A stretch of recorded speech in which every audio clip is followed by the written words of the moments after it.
नमस्कार, जय हिंद, जय भारत। चलिए मेरे प्यारे स्टूडेंट्स, आप सब लोगों का आरसी सिंह चैनल में ढेर सारी शुभकामनाएं। देखिए, बहुत दिनों से मेरा चैनल बंद था, आज हम पुनः स्टार्ट कर दिए हैं। थोड़ा कुछ वर्क था, कुछ काम था, उससे फुर्सत हो पाए, अब जाकर हम स्टार्ट कर रहे हैं आपका। तो जो आरसी सिंह चैनल है वो कक्षा 12 के लगभग सभी इम्पॉर्टेंट टॉपिक्स अपलोड कर चुके हैं। अब आपको जो कक्षा 11 के कुछ बच्चे डिमांड कर रहे थे कि सर कक्षा 11 के कुछ टॉपिक्स आप कंप्लीट करवा दीजिए, तो आज हम हाइड्रोजन ही उठा लिए हैं और हाइड्रोजन के बारे में बेसिक जानकारी आपको देने जा रहे हैं। बस आप वीडियो को देखते जाइएगा और बहुत ही अच्छे से आपको कक्षा 11 का भी अब स्टार्ट कर दिए हैं। कक्षा 11 की केमिस्ट्री आपको शुरू करते हैं। तो सबसे पहले हमारा हाइड्रोजन ही आता है।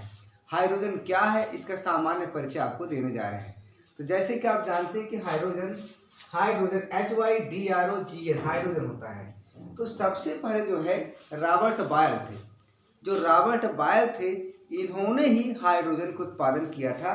तो सबसे पहला पॉइंट क्या इसमें आता है, रॉबर्ट बॉयल ने 1671 में रॉबर्ट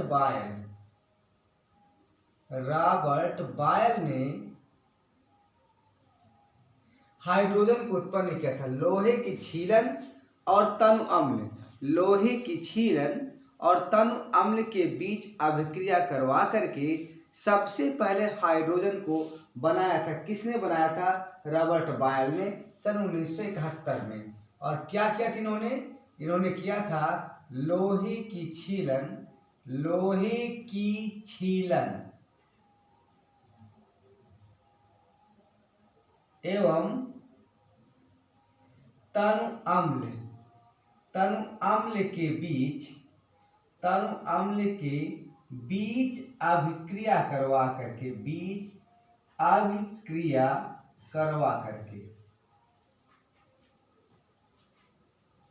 अभिक्रिया से। तो ये पहला पॉइंट इसमें इंपॉर्टेंट है कि जो रॉबर्ट बॉयल ने थे, सबसे पहले लोहे की छीलन और तनु अम्ल के बीच अभिक्रिया करवा करके हाइड्रोजन को उत्पन्न किया था। फिर दूसरी बात आती है इसमें, जो श्रेय है इसकी खोज का श्रेय किसको जाता है? दूसरा पॉइंट आता है खोज का श्रेय। तो जो खोज का श्रेय है, खोज का जो श्रेय दिया जाता है वो दिया जाता है आपको भैया किसको? हेनरी कैवेंडिश को। यहां लिख लीजिए, हेनरी और कैवेंडिश।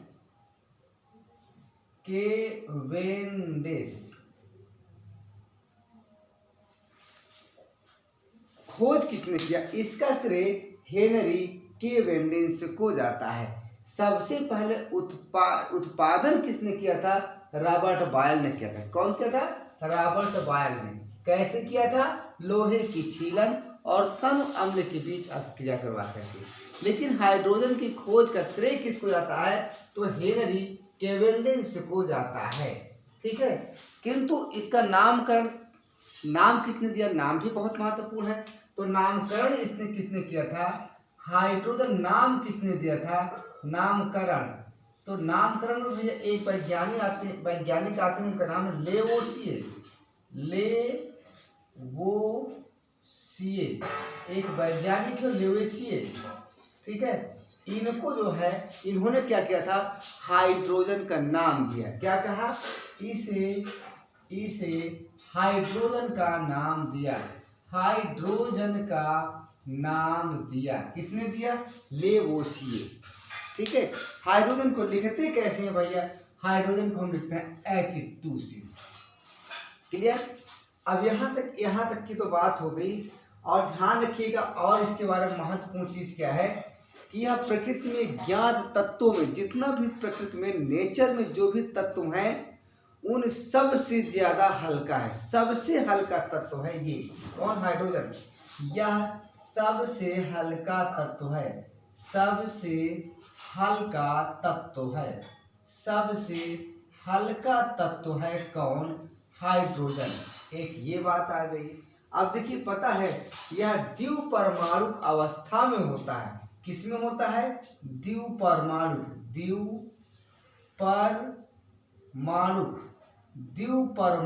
अवस्था में होता है। द्विपरमाणुक अवस्था में आपका हाइड्रोजन होता है। द्विपरमाणुक का मतलब है जैसे O2, H2, Cl2, I2, ये सब द्विपरमाणुक अवस्था में होता है।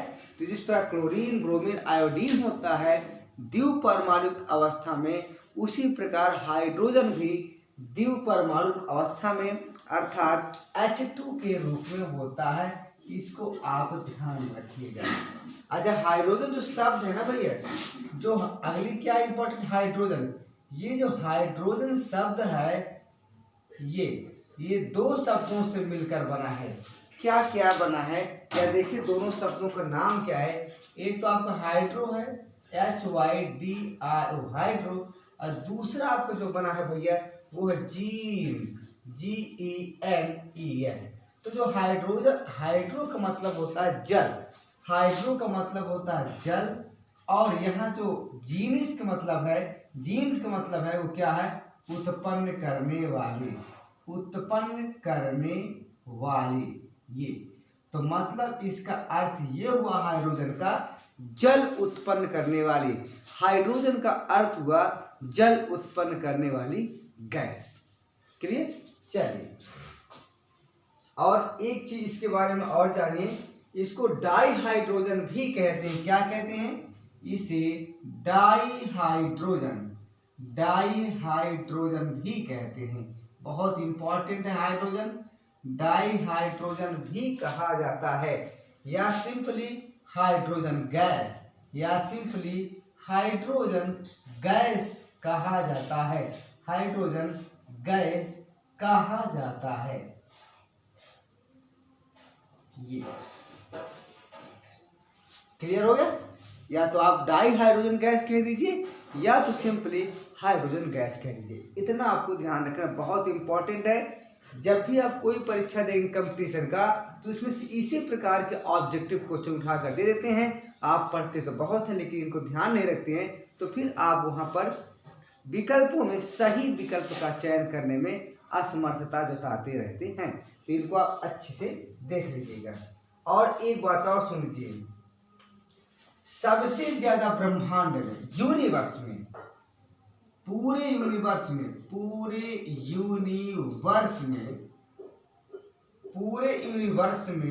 सबसे ज्यादा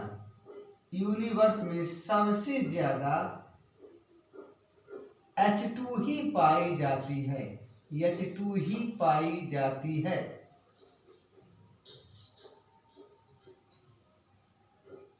पूरे ब्रह्मांड में सबसे ज्यादा हाइड्रोजन गैस पाई जाती है। और यही नहीं, सूर्य की जो एनर्जी का स्रोत है, सूर्य की जो ऊर्जा है, सूर्य को एनर्जी का स्रोत मतलब सूर्य को ऊर्जा कहाँ से मिलती है, सूर्य ऊर्जा कहाँ से देता है? तो सूर्य की ऊर्जा का जो स्रोत है वह भी यही हाइड्रोजन है। यहाँ से इंपॉर्टेंट और आगे देखिए, सूर्य की ऊर्जा का स्रोत भी आपका हाइड्रोजन है। हाइड्रोजन गैस ही है। क्या नीचे तक दिखाई दे रहा है? मैं एक बार चेक कर लूं। आप वेट करिए, तब तक आप स्क्रीनशॉट लीजिए, लिख भी लीजिए, नोट भी कर लीजिए। ठीक है, 1 मिनट, थोड़ी सी और मैं इसको बड़ा कर दूं। चलिए, हो गया। चलिए, यहाँ देखिए, सूर्य की ऊर्जा का स्रोत भी हाइड्रोजन गैस ही है। जो आपका यूनिवर्स है, ब्रह्मांड है, ब्रह्मांड का 70% भाग हाइड्रोजन से ही बना है। यह इंपॉर्टेंट, इसको ध्यान रखिएगा। यूनिवर्स का 70% भाग यूनिवर्स का 70% भाग हाइड्रोजन गैस से ही बना है। ये आप ध्यान रखिएगा। ये ठीक है। तो यहाँ पर आपको क्या देखने को मिला भैया कि 1671 में रॉबर्ट बायल ने लोहे की छीलन पर और तम अम्ल के बीच अभिक्रिया करवा करके हाइड्रोजन गैस का उत्पादन किया था। लेकिन जो इसकी खोज का श्रेय है हाइड्रोजन गैस का वो है हेनरी केवेंडिश को जाता है। लेकिन नामकरण किसने किया हाइड्रोजन ही है, इसका नाम है लेवोसिये ने किया और इन्होंने इसे क्या कहा, हाइड्रोजन कहा। यह सबसे हल्का तत्व होता है, द्विपरमाणु अवस्था में होता है, जैसे O2, H2, Cl2, I2 आदि। हाइड्रोजन दो शब्दों से मिलकर के बना है, हाइड्रो प्लस जीन्स। हाइड्रो का मतलब होता है जल और जीन्स का मतलब होता है उत्पन्न करने वाली, अर्थात जल उत्पन्न करने वाली गैस। इसे डाई हाइड्रोजन के नाम से भी जानते हैं, इसे हाइड्रोजन गैस भी कहा जाता है। यूनिवर्स में, ब्रह्मांड में सबसे ज्यादा H2 ही पाई जाती है। सूर्य की ऊर्जा का स्रोत भी हाइड्रोजन गैस ही है। यूनिवर्स का 70% भाग आपका हाइड्रोजन से ही बना है। ये बहुत ही इंपॉर्टेंट ऑब्जेक्टिव है, इनको आप नोट कर लीजिएगा। चलिए अब देखिए, ये तो हो गया हाइड्रोजन की बात, ठीक है। अब इसके बाद कुछ और चीज जानिए कि आखिर जो H2 है इसके समस्थानिक कौन कौन से भैया, इसके समस्थानिक इंपॉर्टेंट, समस्थानिक।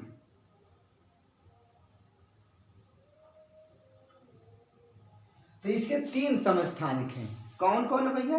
पहला आपका है 1H1, इसको कहते हैं प्रोटियम। क्या कहते हैं, प्रोटियम।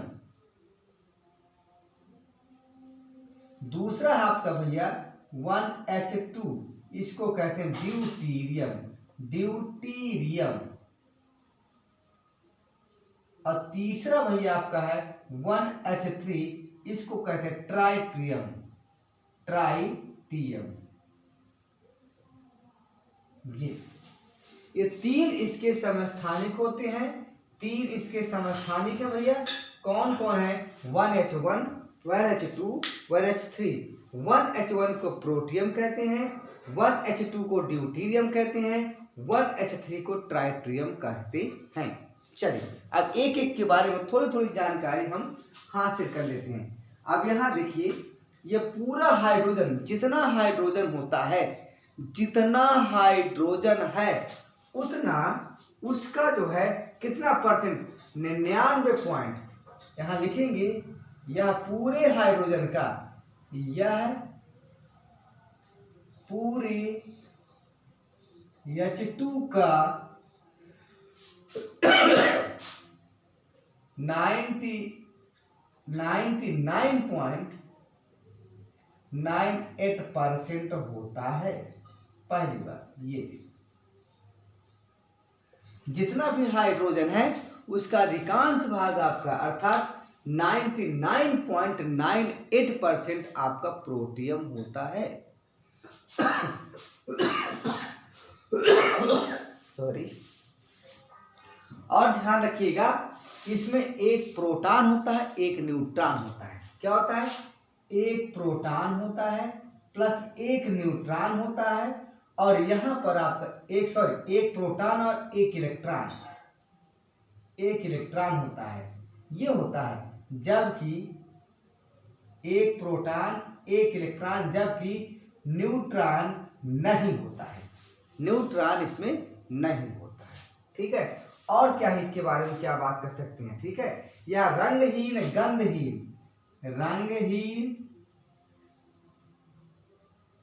गंधहीन और स्वादहीन गैस, स्वादहीन होता है।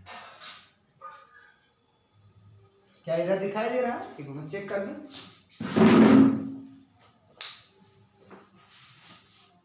हाँ ठीक है, चलो देखते हैं। अब इसके बाद आपका आ गया भैया, देखिए ये अस्थाई भी होता है। क्या होता है, ये अस्थाई भी होता है, अस्थाई है होता है, अस्थाई होता है। ये कितने ऑब्जेक्टिव आपके तैयार हो रहे हैं, देख रहे हैं। ऑब्जेक्टिव अगर आपकी पकड़ में आ गया तो थ्योरी अपने आप आ जाता है। चलिए दूसरी बात आपकी आ गई कौन आ गई आपकी प्रोटियम हो गया ड्यूटीरियम 1H2। ये इसको क्या कहते हैं ड्यूटीरियम, क्या कहते हैं ड्यूटीरियम, ड्यूटीरियम कहा जाता है। ठीक है, इसमें क्या होता है एक इलेक्ट्रॉन है, एक इलेक्ट्रॉन है और दो क्या है, एक यहाँ परमाणु क्रमांक 2 है, यहाँ परमाणु क्रमांक 1 है, परमाणु भार 2, तो 2 में से 1 घटा दो, 1 बचेगा, 1 न्यूट्रॉन आ गया। तो एक इलेक्ट्रॉन होता है, एक प्रोटॉन होता है और एक न्यूट्रॉन होता है, एक इलेक्ट्रॉन, एक प्रोटॉन और एक न्यूट्रॉन होता है। इसमें तीनों एक एक होता है। ये आपका ड्यूटीरियम की बात हो गई। और इसकी खोज यूरे, देखो खोज किसने किया था, इसकी खोज किया था यूरे, एक वैज्ञानिक यूरे हो गया, दूसरा हो गया वैज्ञानिक आपका ब्रिक बैट, ब्रिक बैट, और तीसरा एक वैज्ञानिक और है, उसका नाम क्या है, उसका नाम क्या है मर्फी, मर्फी। ये 3 वैज्ञानिक थे, ये 3 वैज्ञानिक थे, यूरे, ब्रिक बैट और मर्फी, यूरे, ब्रिक बैट और मर्फी। इन्होंने क्या किया था ड्यूटीरियम की खोज किया था। क्लियर। अगर वीडियो अच्छा लगे तो लाइक जरूर करिएगा, सब्सक्राइब भी करते जाइएगा। अब देखिए ध्यान रखिएगा कि पूरे हाइड्रोजन का मतलब अगर हाइड्रोजन का 6000 भाग ले लिया जाए, अगर हाइड्रोजन का 6000 भाग ले लिया जाए तो उसमें से एक भाग आपका क्या होता है ड्यूटीरियम होता है। क्या होता है ड्यूटीरियम। तो ध्यान रखिएगा यहाँ पर क्या लिख सकते हैं आप, साधारण हाइड्रोजन का, हाइड्रोजन का 6000 भाग में एक भाग 1H2 होता है। स्क्रीनशॉट लीजिए इसको थोड़ा सा, 1 मिनट। यहाँ बल्ब की रोशनी तो नहीं पड़ रही, ठीक है, नहीं पड़ रहा, कोई दिक्कत नहीं है, सही है। आप एक बार और इसको देख लीजिए क्या लिखा हुआ है, ये हो गया, स्क्रीनशॉट ले सकते हैं आप लोग। चलिए यहाँ बल्ब था ना वो तो दिखाई नहीं दे रहा था, 1 मिनट, चलिए हो गया, ठीक है। थोड़ी अब तीसरी बात आपकी आ गई, इसमें क्या आ गई तीसरी बात आपके ट्राइट्रियम। क्या हो गई ट्राइट्रियम, जिसको कहते हैं 1H3, ये ट्राइट्रियम है। तो ट्राइट्रियम की बात अगर कहा जाए तो ट्राइट्रियम क्या होता है भैया, इसकी खोज जो किए थे ना उसका नाम था लोजियर। किसने खोज किया, लोजियर, एक ये वैज्ञानिक थे, लोजियर ने किया था। और किसने किया था, ब्लीक और स्मिथ, ब्लीक और स्मिथ, ये 3 वैज्ञानिक थे, लोजियर, ब्लीक और स्मिथ ने ट्राइट्रियम की खोज किया था। इसमें क्या होता है, एक प्रोटॉन होता है प्लस एक न्यूट्रॉन होता है, एक प्रोटॉन होता है, एक इलेक्ट्रॉन होता है और दो क्या होते हैं इलेक्ट्रॉन होते हैं। तो इस प्रकार से भैया ध्यान रखिएगा एक महत्वपूर्ण चीज कि जो ट्राइट्रियम है यह रेडियो एक्टिव होता है, अस्थायी होता है। तो इसके बारे में थोड़ा से और अच्छे से लिख लीजिएगा कि ये जो है आपका रेडियो एक्टिव होता है, रेडियो एक्टिव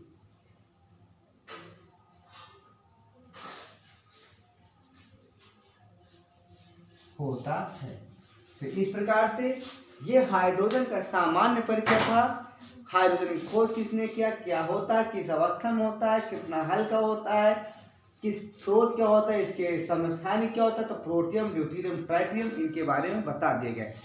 अब जब अगली हम टॉपिक्स डालेंगे तो वो होगा हाइड्रोजन की समानता और असमानता। क्योंकि आपको पता है आवर्त सारणी में हाइड्रोजन को पहले वर्ग में भी रखा गया है और इसके अलावा पहले के वैज्ञानिक इसको क्लोरीन, ब्रोमीन, आयोडीन के साथ अर्थात 17वें वर्ग में भी रखते थे। आखिर क्यों रखते थे, क्या समानता है, क्या असमानता है, ये पूरा डिटेल आपका हाइड्रोजन का चलेगा। फिर उसके बाद यौगिक चलेंगे इनके, और इस प्रकार धीरे धीरे हम कक्षा 11 का सिलेबस की ओर अग्रसर हो चुके हैं। अब अगले टॉपिक्स के लिए हम कल आप इंतजार करिए। तब तक के लिए सबको शुभ रात्रि, नमस्कार, जय हिंद, जय भारत।